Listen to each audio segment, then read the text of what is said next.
Nelle pianure turche, lontano dagli occhi del pubblico, per anni è cresciuta un'ombra d'acciaio destinata a cambiare il volto delle forze corazzate di Ankara. Lo chiamano Altai, ma pochi conoscono davvero la storia dietro il suo nome. Un progetto nato tra collaborazioni internazionali, ambizioni nazionali e una serie di sfide tecniche rimaste a lungo avvolte nel silenzio. Oggi questo carro, imponente e moderno, è pronto a mostrarsi al mondo, ma com'è nato davvero e soprattutto, sarà all'altezza del mito che lo circonda?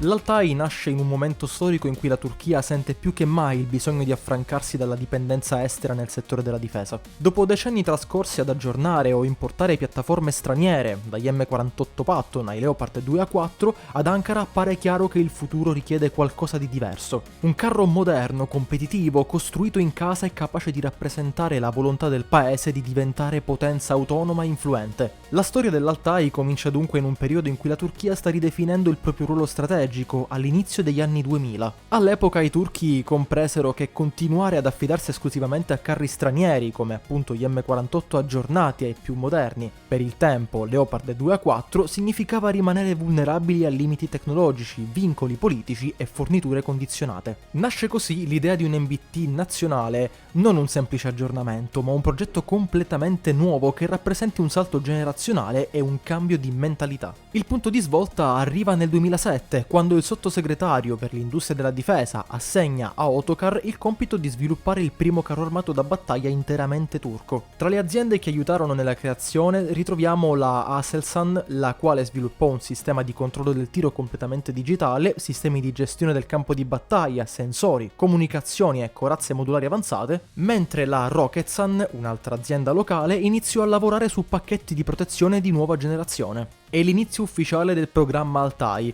un progetto ambizioso che richiede capacità industriali avanzate, ingegneria sofisticata e una filiera tecnologica che la Turchia, fino a quel momento, non aveva mai integrato su scala così ampia. Per cominciare, quindi, Ankara decide di collaborare con chi ha già esperienza consolidata, e in questo campo ritroviamo la Corea del Sud, fresca dello sviluppo del K2 Black Panther. La Hyundai Rotem fornisce supporto tecnico, know-how e una base su cui costruire l'identità dell'Altai, mentre la Turchia si concentra nel creare sistemi propri, dalla corazza modulare ai nuovi sistemi di controllo del tiro, passando per l'elettronica e la gestione digitale del veicolo. È un equilibrio delicato tra cooperazione esterna e indipendenza nazionale che caratterizzerà tutto il percorso del programma. La fase successiva è quella poi dei prototipi, 4 in totale, 2 per i test di mobilità e 2 per le prove di tiro e resistenza balistica. Tra il 2012 e il 2015 questi mezzi vengono dunque messi alla prova in ogni condizione immaginabile: deserto, neve, fango, pendenze estreme, fuoco continuo in ambienti polverosi, eccetera. L'obiettivo è chiaro: valutare ogni singolo sistema e soprattutto capire quanto la struttura industriale turca sia pronta a sostenere la produzione di un MBT moderno. I test si rivelano fondamentali per perfezionare la corazza, ottimizzare i software di gestione e migliorare l'affidabilità del veicolo. Superata la fase prototipale con esito positivo, nel 2018 arriva il passaggio decisivo. La Turchia assegna a BMC, un altro colosso nazionale della difesa, il contratto per la produzione in serie dell'Altai, il cui nome richiama ufficialmente il generale Fahrettin Altai, una figura storica molto importante per la Turchia. Altai, infatti, non a caso, fu un comandante di cavalleria durante la guerra di indipendenza turca e fu anche il simbolo della modernizzazione militare del paese. Dando il suo nome quindi al nuovo MBT, la Turchia ha voluto sottolineare una certa continuità storica, perché così come il generale rappresentò una rivoluzione e un simbolo anche di modernizzazione per il paese a quel tempo, il carro Altai ne rappresenterà invece la rivoluzione in chiave più moderna. Tutta questa situazione è quindi un segnale chiaro dell'intenzione turca di trasformare il progetto in una piattaforma realmente operativa, capace di rinnovare l'intera flotta corazzata del paese. L'accordo prevede la costruzione di una prima tranche di 250 carri con possibilità di ulteriori lotti negli anni successivi. Eppure, proprio quando tutto sembrava pronto per iniziare, il programma si scontra con la sua sfida più grande, il motore. Il Power Pack originale, fornito fornito da aziende europee diventa indisponibile a causa di restrizioni politiche e blocchi all'export, e senza un motore adeguato l'Altai non può entrare in produzione e il progetto rischia addirittura di arenarsi. Ciò rappresentava un grosso problema arrivati a questo punto, per cui la Turchia avvia una doppia strategia. Da un lato cerca un'alternativa provvisoria, trovandola nella Corea del Sud, che offre un proprio powerpack sviluppato per il K2, il loro attuale MBT di punta. Dall'altro avvia parallelamente lo sviluppo di un motore nazionale, con tempi più lunghi ma con l'obiettivo finale di rendere l'Altai completamente indipendente da fornitori esteri. Andiamo dunque avanti di qualche anno, arrivando al 2023 per l'esattezza, cioè praticamente l'altro ieri, in cui finalmente vedremo i primi prototipi equipaggiati con il powerpack sudcoreano, consentendo al programma di rimettersi in movimento,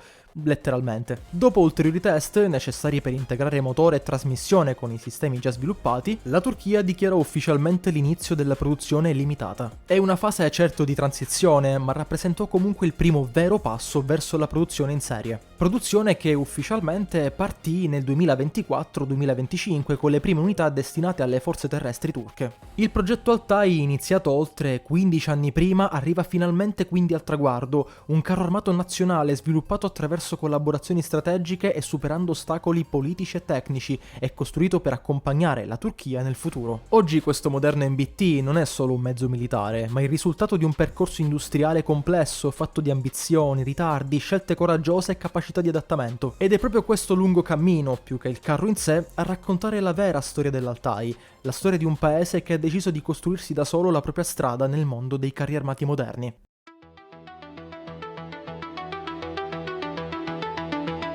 L'MBT Altai rappresenta oggi la sintesi più avanzata della filosofia corazzata turca, un mezzo concepito per incarnare non solo la potenza militare di Ankara, ma anche la crescente autonomia tecnologica perseguita dall'industria della difesa nazionale. Le sue caratteristiche tecniche hanno via via delineato un profilo che, pur sempre avvolto dalla naturale riservatezza di un programma militare, delinea un carro moderno, flessibile e costruito per affrontare minacce contemporanee. Alla base del progetto c'è una struttura che ricalca l'esperienza acquisita con i prototipi e le prove operative della fase Autocar. Tra queste abbiamo una massa che oscilla attorno alle 65 tonnellate nelle prime versioni, con margini di crescita previsti per le configurazioni più avanzate, segno della volontà di accogliere sistemi elettronici più complessi e protezioni aggiuntive. E oltre a questo, osservando banalmente il carro dall'esterno, possiamo dire che le dimensioni seguono gli standard dei carri occidentali, con una sagoma relativamente bassa ma un volume interno progettato per garantire comfort e consapevolezza situazionale all'equipaggio. Sappiate che però il carro comunque non è piccolo, infatti si parla di una lunghezza dello scafo di più di 7 metri che diventeranno oltre 10 quando il cannone per esempio viene portato in avanti, e un profilo largo quasi 4 metri. È un gigante quindi che rimane comunque sorprendentemente agile grazie a un sistema di sospensioni idropneumatiche pensate per affrontare terreni complessi, pendenze estreme e condizioni operative difficili. Secondo quanto sappiamo invece la velocità massima su strada sfiora i 70 km/h, mentre l'autonomia si mantiene intorno ai 500 km,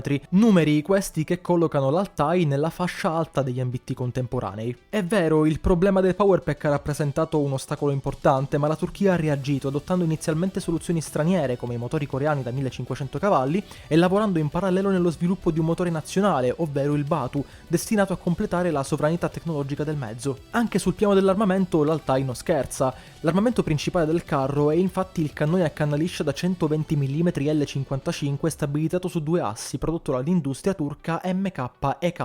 Esso è dotato di tutti gli accessori indispensabili per garantire precisione e sicurezza. Abbiamo ad esempio un manicotto termico, un estrattore di fumo e un sistema di riferimento di bocca. Stiamo parlando quindi del cuore del sistema d'arma, sviluppato inizialmente con il supporto tecnologico sempre sudcoreano sulla base dell'esperienza maturata con il già citato K2, ma poi adattato e prodotto localmente per soddisfare gli standard imposti dal programma nazionale. La scelta della canna lunga L55, più estesa, ricordiamolo, rispetto a molti MBT NATO del passato, permette una maggiore velocità iniziale dei proiettili e quindi una migliore capacità perforante, fondamentale contro i moderni carri dotati di corazze composite o reattive di ultima generazione. L'Altai è inoltre progettato per utilizzare la piena gamma di munizionamento NATO da 120 mm, un requisito indispensabile per mantenere compatibilità logistica e operativa con gli alleati e con i mezzi già presenti nelle forze armate turche, come ad esempio i già citati Leopard 2A4 ancora operativi. Può quindi impiegare proiettili APF-SDS destinati alla penetrazione diretta dei mezzi corazzati, munizioni HEAT o HIT per ingaggiare veicoli leggeri e strutture fortificate, e proiettili multipurpose programmabili che rappresentano la nuova generazione di munizionamento flessibile utile contro fanteria in copertura, edifici o droni a bassa quota. Parallelamente l'industria turca sta sviluppando proiettili nazionali di nuova concezione citati nei documenti SSB e nelle analisi strategiche. Stiamo parlando in questo caso di munizioni perforanti ad alta densità e proiettili programmabili che potranno essere sincronizzati con il sistema di controllo del tiro Aselsan. Le munizioni sono collocate nella parte posteriore della torretta, protette da pannelli di espulsione progettati per deviare un'eventuale esplosione verso l'esterno, come accade nei più moderni carri occidentali. E infine, a completare la dotazione, ci sono una mitragliatrice coassiale da 7.62 mm e una stazione remota con arma da 12.7 mm montata sul tetto, pensata per la difesa ravvicinata contro fanteria e soprattutto droni. La protezione invece è affidata a una corazza composita modulare sviluppata da Roketsan, studiata per resistere sia ai proiettili perforanti ad alta velocità sia alle cariche cave dei missili anticarro moderni. A questa si aggiunge l'Accor, ovvero un sistema di protezione attiva che intercetta le minacce in arrivo e rappresenta una delle tecnologie più avanzate oggi disponibili. L'insieme è completato da una rete di sensori che rivelano designazioni laser, sistemi di sorveglianza a 360 gradi e protezioni CBRN per operare in scenari di guerra non convenzionale. È un approccio multilivello, quindi, che riflette la volontà della Turchia di creare un mezzo capace di sopravvivere sul campo di battaglia moderno, dominato da missili guidati, artiglierie di precisione e droni sempre più sofisticati. Ma l'Altai esprime il meglio di sé nel sistema di gestione del fuoco, il Volkan III, realizzato da Aselsan, e che rappresenta dunque il cuore elettronico del mezzo. Comandante e puntatore godono di mirini stabilizzati, camere termiche e telemetri laser che consentono ingaggi precisi anche in movimento e in condizioni atmosferiche avverse. La funzione Hunter Killer permette al comandante di acquisire un nuovo bersaglio mentre il puntatore sta ancora ingaggiando il precedente, garantendo una continuità d'azione fondamentale nei combattimenti moderni. Il veicolo è inoltre integrato in un sistema più complesso che permette di scambiare informazioni, identificare obiettivi e coordinarsi con altre unità sul campo. Ma passiamo ad altro, dicendo che nel tempo il programma Altai ha dato vita anche ad una serie di varianti, a testimonianza della flessibilità del progetto. La versione T1 rappresenta il primo passo, ad esempio, verso la produzione, mentre la T2 introduce miglioramenti significativi alla protezione, all'isolamento munizioni e all'equipaggiamento generale. La T3 invece, ancora sperimentale, guarda direttamente al futuro con una torretta disabitata e un caricatore automatico, anticipando un possibile cambio di paradigma nei carri turchi nei prossimi decenni. Nel complesso, quindi, l'Altai è il risultato di un equilibrio ben calibrato: potenza, resistenza, tecnologia e capacità di crescita. Un mezzo progettato non solo per rispondere alle esigenze attuali dell'esercito turco, ma anche di inserirsi in una strategia a lungo termine, in cui la Turchia punta a diventare un attore autonomo e competitivo nella produzione di piattaforme corazzate moderne, ed è proprio in queste caratteristiche, più che nei numeri, che si coglie la vera forza dell'Altai, quella di un carro che rappresenta la maturità tecnologica di un'intera nazione.